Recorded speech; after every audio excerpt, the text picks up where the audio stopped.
मैं जब श्मशान साधना करता था तो कपालिक साधना में एक बार एक महाप्रेत ने हमसे कहा कि एक फल छोड़ दो। रात के 2 बजे श्मशान में कहा एक फल छोड़ दो, कुछ छोड़ना है, एक फल छोड़ दो। हम सोचते सोचते सोचा साला का छोड़े। हम कहा जी ककड़ी नहीं खाए। हम सोचा कि यह एगो है जिसको छोड़ा जा सकता है। हम कहा ककड़ी नहीं खाए तो हो गया, एगो फल छोड़ दो। ककड़ी भी फल है, मैंने फल छोड़ दिया। जब शिव गुरु हो गए तो 37वां बक्सर से ककड़ी ले आता था, मैं प्रेम से खाता था। कहा कि मैंने वादा वहां किया था, शिव के सामने थोड़ा ही किया था, मैं प्रेम से खाता था। तो हमको आपको भी उस घर को छोड़ देना चाहिए। जो गुरु कहते हैं उसको ईमानदारी से करने की कोशिश करिए, करिएगा, परिणाम आपको मिलेंगे। मिल रहे हैं तभी इतनी भीड़ है। कितना हुआ, कितने साल बीते हैं शिव चर्चा के, कितना वक्त गुजरा है। अरे कमरे से बाहर मैंने शिव चर्चा शुरू की थी 1990 में, 22 साल न हुआ है। 22 साल में बिहार यूपी में कौन गांव कौन गली बची हुई है जहां शिव चर्चा नहीं होती है। परिणाम है तब ना है। हम लोग कहां जाते हैं, मैं तो आजकल निकलता भी नहीं। परिणाम है तब ना लोग शिव से बन रहे हैं और आप घोषणाओं पर घोषणाएं किए जा रहे हैं, लोगों को शिव चर्चा की ओर मुखातिब किए जा रहे हैं, प्रेरित किए चले जा रहे हैं। परिणाम है तो गुरु चर्चा करिएगा, गुरु का आदेश करिएगा, तो आपको भी लाभ ही होगा। आप देखिए ना, मैंने तो देखा है 30 वर्षों में, जब मैं कमरे के भीतर भी शिव चर्चा करता था या बाहर भी करने लगा, तब से आज तक मैं देख रहा हूं लोगों के कष्ट में कमी आई है, लोग अच्छी स्थिति में गए हैं। पैसा आपके पास भले नहीं हो, पैसा तो मेरे पास भी नहीं, पैसा आपके पास भले नहीं हो, लेकिन अच्छा पहनने लगे हैं आप, अच्छा खाने लगे हैं आप, आपके परिवार के लोग अच्छे रहन सहन में रहने लगे हैं। ये मैं लगातार देख रहा हूं। और आपके कष्ट कम हो जाते हैं। कब नहीं कम होते हैं, जब आप इसका रोना रोते हैं। दवा खा नहीं रहा है, रोग के बारे में हल्ला कर रहा है, दवा बताई जा रही है, बताई जा रही है, आप सुन ही नहीं रहे। अरे औषधियों के इंतजार में व्याधियां प्रसार थोड़ी रोक देंगी।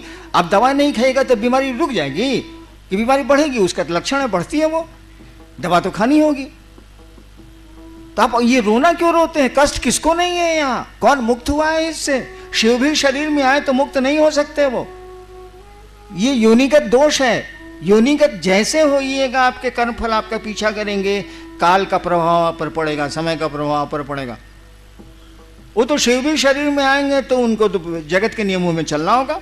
हिंदुस्तान में घुस आइएगा आप अमेरिका से, आप कहिएगा कि यहाँ का कानून हम नहीं जानते हैं। वाह, ignorance of law is no excuse. कानून नहीं जानना कोई माफी नहीं है। अरे भाई, कोई आदमी इस देश में घुस जाएगा नेपाल से, कहेगा हमको यहाँ का कानून, यहाँ का आदमी नेपाल चला जाएगा, कहेगा हमको कानून नहीं मालूम था इसीलिए ऐसा किया, सजा नहीं मिलेगी उसको? मिलेगी। तो इस धरती का जो नियम है उसमें शिव भी आएंगे तो उनको यहाँ के काल चक्र में पड़ना ही पड़ना है। तो कौन मुक्त है यहाँ? और कष्टों के बाद भी कुछ चीजों को आप पकड़े हुए हैं। भारी परेशानी में भी कुछ चीजों को पकड़े हुए हैं आप। परिवार को पकड़े हुए हैं। बेटा अच्छा लगता है, पत्नी अच्छी लगती है, कुछ चीजें अच्छी लगती हैं, कुछ लोग अच्छे लगते हैं। भीषण कष्ट में भी जो अच्छे लगते हैं वो आपको अच्छे लगते हैं, उनको नहीं छोड़ते आप। शिव ही एक पराया है, वही महादेव दूसरा है। उसी से रिश्ता इतना कमजोर है कि छोड़ दिया जाए, बाकी किसी चीज को नहीं छोड़ा जाए। अच्छे कपड़े साफ पहनना नहीं छोड़ा आपने, नहाना नहीं छोड़ा आपने, खाना अपने मर्जी का खाना नहीं छोड़ा आपने। कष्ट है तो हैं, तब भी आप ऐसा करते हैं, व्यवस्था करते हैं आप। तो आपका गुरु ही इतना कमजोर रिश्ता रखिएगा तो कैसे चलेगा भाई साहब? धरती पर भी रखिएगा तो नहीं चलेगा। तो चलो, इतने कष्ट हैं, शिव भी रहेंगे तो क्या अंतर आएगा? इतनी परेशानियां हैं, एक हमारा गुरु भी रहेगा तो क्या अंतर आएगा? उसी में करेंगे। और करना शुरू करिए ना, वो दुख धीरे धीरे टूटती हैं। खत्म होने लगते हैं। कहा जाता है ना कि बनने में समय लगता है, टूटने में समय नहीं लगता है। एक बार मेरे टीवी में भगवती ने कहा था, मेरे टीवी में, झूठी कहानी, नदी आवा है न बउआ तो धीरे धीरे अह रहा है। वो जहाँ रहिएगा, जहाँ की बोली होगी जवाब उसी की बोली में आवे, वहीं की बोली में आवे। मेरी ये भाषा नहीं है, मैं तो भोजपुरी भाषी हूँ। उत्तर आया था, नदी आवा है न बउआ, मन नदी में जब बाढ़ आती है, नदी आवा है न बउआ तो धीरे धीरे अह रहा है, यानी नदी के बाढ़ का पानी धीरे धीरे घटता है, अकबकाओ नहीं। एक बहुत मैं कष्ट में पड़ गया था, डॉक्टरों ने कह दिया था कि इसका कोई इलाज नहीं है। उसी पर उन्होंने उत्तर दिया था कि नदी आवा है न बउआ तो धीरे धीरे अह रहा है, यानी धैर्य रखो, नदी का पानी, बाढ़ का पानी खत्म हो जाएगा, फिर सूखी जमीन मिल जाएगी। तो आप जो आपकी मदद करने वाला है उसी को छोड़ देते हैं आप, उसी को अपने व्यापार का साधन बना लेते हैं। अरे उसको छोड़ दीजिए, बाकी करिए ना, कहाँ कुछ रोक रहा है कोई आदमी। जब रोक ही देंगे हम, आप मान ही जाएंगे हम, तो गुरु की क्या जरूरत है। श्रद्धा आप में पैदा ही हो जाए, संशय का नाश ही हो जाए, तो फिर गुरु की क्या जरूरत है। शिव के प्रति प्रेम ही पैदा हो जाए तो फिर गुरु की क्या जरूरत है। कोई रोल उनका नहीं है, कोई भूमिका उनकी नहीं है, सब करेंगे गुरु। उसी रिश्ते में आप सेंध मारते हैं, उस रिश्ते को तो बचा के रखिए भाई साहब।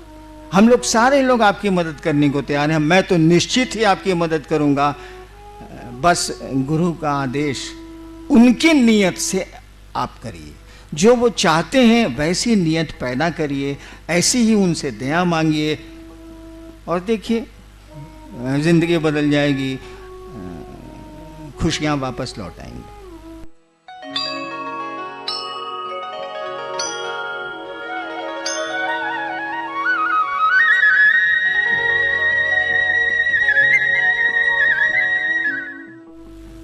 बातें हुई, जिज्ञासाएं भी आई।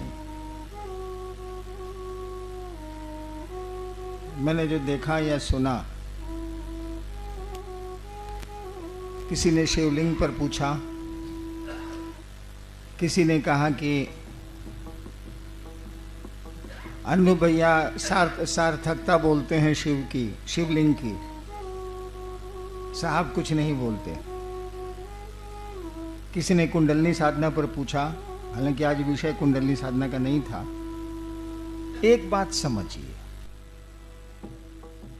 इस पूरी दुनिया का रहस्य क्या है। बात हुई है इस पर, कई वक्ताओं ने इस पंक्ति को अपनी चर्चा में कहा कि पूरी सृष्टि उस शिव की इच्छा से निर्मित है, उस ईश्वर की इच्छा से निर्मित। ध्यान दीजिएगा, आप भी निर्मित हैं उसी की इच्छा से। ये खुदा की खुदाई है, उसकी इच्छा से यहां सब कुछ निर्मित है, चल भी रहा है, टूट भी रहा है, फिर निर्माण हो रहा है। क्या वह इच्छा आपके पास है? मैं महोत्सव में नहीं बोल रहा, इसीलिए समझने की कोशिश करिए। वह इच्छा आपके पास भी है। क्या नहीं बनाए हम लोगों ने, बनाते चले जा रहे हैं। बीमारियों से लड़ने के साधन, रहने की व्यवस्था, आवागमन के नए नए उपाय, आवाम, क्या नहीं बनाए। किस चीज से बनाए?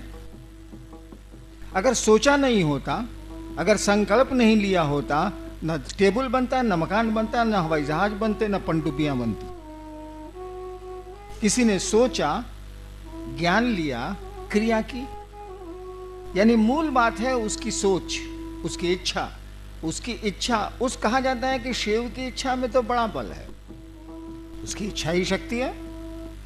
कहा जाता है शिव की इच्छा ही शक्ति है। शिव शक्तियों से जाने जाते हैं, उसी की इच्छा से वो जाने जाएंगे। वो आप में भी आई है। और बहुत कुछ तोड़ते हैं आप, बहुत कुछ बनाते हैं आप, बहुत कुछ रखते हैं आप, और इसके पीछे एक ही रहस्य है, आपका संकल्प। संकल्प शब्द का प्रयोग इसीलिए किया गया है कि आपकी इच्छा थोड़ी कमजोर है उस ईश्वर से। आप अस्पताल जा रहे हैं, नहीं भी जा सकते हैं, आप सर्कस देखने गए हैं, लौट आ सकते हैं, कोई घटना आपको वापस बुला सकती है, यानी इच्छा है आपकी कि आज सिनेमा जाएंगे, सिनेमा हॉल में बैठे भी हैं आप सिनेमा देखने को, और दुर्घटनाएं आपको घर भेज देती हैं, दूसरी जगह भेज देती हैं, और आपको जाना पड़ता है। यानी इच्छा तो है सिनेमा देखने की, लेकिन वो इच्छा टूट गई, किसी ने तोड़ दिया या टूट गई। यानी हमारी आपकी इच्छा है कमजोर, लेकिन यही इच्छा जब संकल्प का रूप लेती है, यही इच्छा जब भाव का रूप लेती है, एक ही चीज है वो, प्रेम, भाव और विचार। इच्छा जिसको बोलते हैं, इच्छा में विचार ही है, थॉट्स है। वही इच्छा जब मजबूत होती है तो आप इसको भाव शब्द देते हैं, है वही। यही भाव जब मजबूत होते हैं तब आप प्रेम या दुश्मनी जो कहिए आप प्रेम का रूप देते हैं, है वही। पानी वही है जो भाप भी बना है, या भाप वही है जो पानी भी बनता है, और बर्फ भी है वही। यानी उस सृष्टिकर्ता के पास जाने के साधन आपके पास हैं, क्योंकि उसने अपनी इच्छा से पूरे जगत का निर्माण किया है। आप अपनी इच्छा से शिव के पास जाएंगे, वो ऊर्जा आपको दी हुई है, वो अस्त्र आपके पास है, वो साधन आपको दिया हुआ है। आपकी इच्छा कमजोर है, इसीलिए कहा जाता है कि इस भाव होगा तो शिष्य बनेंगे आप, भाव होगा तो देवता लभ्य होंगे, भाव होगा तो देवताओं का दर्शन होगा। कुछ नहीं है, ये आपकी इच्छा है और कुछ नहीं है। इच्छा अभी होती है फिर टूट जाती है, लेकिन इच्छा जब ठहर जाएगी तो उसके रूप बदलेंगे, उसके परिणाम भी बदलेंगे। रहेगी मटेरियल वही है, सामान वही है, H2 वही है, हाइड्रोजन 2 ऑक्सीजन 1, उतना ही है। पानी में, बर्फ में, भाप में मटेरियल तो एक ही है। मटेरियल आप ही के पास, वो इच्छा का मटेरियल है, उसको आप